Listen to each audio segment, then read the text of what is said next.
Was ancient Israel a theocracy? This is a question that Baruch Spinoza does answer in the Theologico-political Treatise. He does talk about it briefly, but of course, if you look at his description of the organization, the political organization of the ancient Israel, then you get a clear picture of what it is. That is in chapter 17. Of course, I've talked about him describing it as a republic, and it is described as a republic depending on or based on how it was organized. There was God as the ultimate sovereign, and then there was a somebody calls the what is the exact word he uses to describe him? He calls them the chief. Let me get the exact. He calls the general in chief of the army, which used to be Moses was the first, but Moses was unique in that Moses was both the high priest and at the same time the general in chief of the army. And the general in chief of the army was also like the senior judge. Like there were judges, of course, but then this same person serves as the senior. You can call him the chief justice. And then there were captains who were in charge of the 12 tribes. Each tribe had a captain, and then each tribe, of course, had their own judges. So that's the organization that Baruch describes.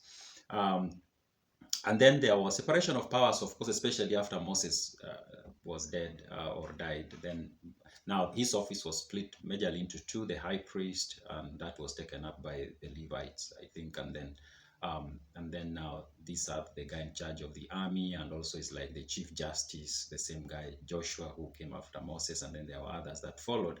And of course that went on until at some point Israelites decided to adopt a monarchy.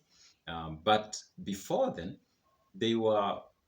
Now here, let me now come to the specific question of whether Israel at that time was a theocracy, and what Baruch Spinoza says in his book, Theologico-political Treatise. His simple answer is that yes, it was a theocracy, and this is what he says.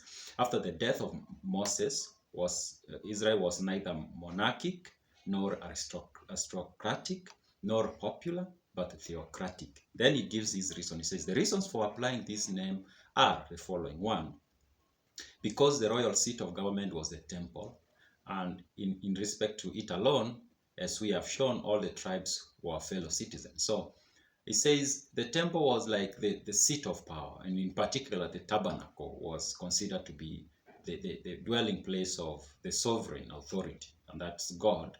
And so he says that was one of the reasons why he concluded that it was a theocracy. The second reason he gives us why he considers it to have been a theocracy is because all the people owed allegiance to God, their supreme judge, to whom only they had promised implicit obedience in all things. In another part of this particular chapter 17, he talks about what it meant to be a citizen of this commonwealth. You were a citizen as long as you practice everything that had been laid down, especially by Moses. If you follow those laws, you practice every other thing that was expected by Moses and extension God, including keeping the Sabbath and all these other laws, then you are considered a citizen. But if you ceased practicing those things that were expected of you by Moses and by God by extension, then you ceased being a citizen. And in fact, Baruch says that you are then considered to be the enemy of the state. So, okay, that's the second reason why he says that Israel, the ancient Israel was a theocracy. That reason he gives, he says, because the general in chief or dictator, when there was need of such, was elected by none save God alone. So the topmost person in the political arrangement was assumed to have been picked by God. Of course, Moses was assumed to have been picked by God, and when he died, or before he died, he had pointed out who was to take over. That's Joshua. And then it kind of like most of those positions, including the general-in-chief and these other positions, including the high priest, they became hereditary, kind of.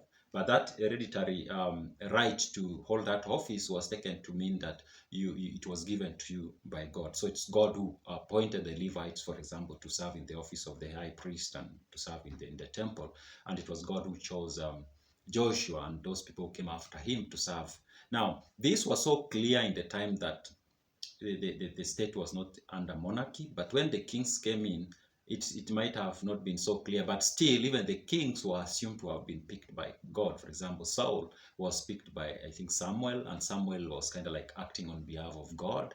The same thing to David and this other. So there was always this assumption that the person who held the highest office, political office on the land, was picked by God. And Baruch gives that as the third reason why the ancient commonwealth of the Jewish people was a theocracy. Yeah.